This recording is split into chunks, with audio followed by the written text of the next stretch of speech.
नाशिक कल्याण ST महामंडळाच्या बसचा मोठा अपघात झालाय। सुदैवाने मोठा अनर्थ टळला। कल्याण आग्राची एसटी नाशिकवरून कल्याणला 38 प्रवासी घेऊन निघाली होती।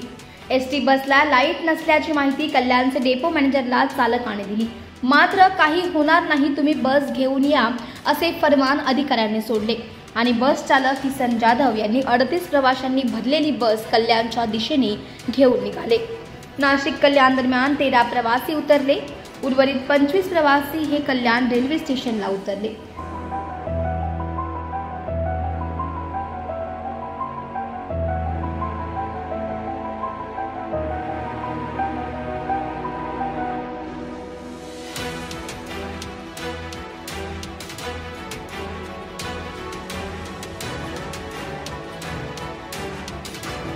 चालक जाधव प्रवासी सोडून रात्री 1 वाजण्याच्या सुमारास कल्याण पूर्वेतील बस आगारात जात असताना रस्त्यावर अंधार आणि अंधारात कल्याण गुरुदेव हॉटेल जवळ असलेल्या लाईटच्या खांबाला एसटी बसने जोरदार धडक दिली।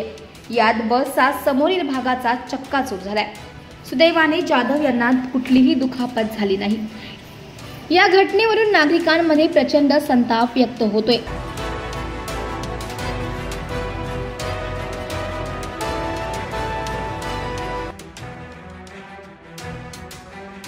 एसटी महामंडळाच्या बस कात टाकत आहेत। मात्र या दुरावस्थेत बस चालक प्रवाशांसह स्वतःचा जीव धोक्यात घालून बस चालवत आहेत। वारंवार चालक बसच्या संदर्भात तक्रारी करत आहेत, मात्र या तक्रारीकडे दुर्लक्ष केले जात असल्याचा या अपघातातून स्पष्ट होतंय। आता परिवहन मंत्री प्रताप सरनाईक आणखी किती अपघातांची वाट पाहणार असा सवाल प्रवासी संघटनेकडून विचारला जातोय।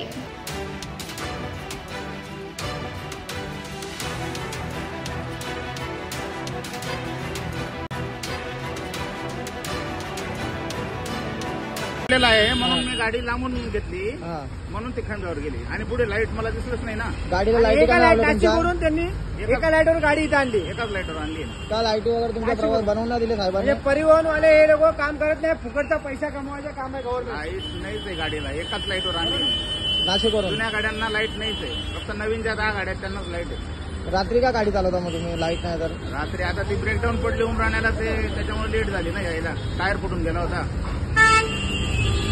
एका लाईटवर गाडी आणली, तुम्हाला प्रवाशांच्या जीवाचा काय परवा वगैरे आहे का नाही? फोन करून घेतला होता, ते म्हणे घेऊन या। कोण बोललंय घेऊन या? डीएम साहेब।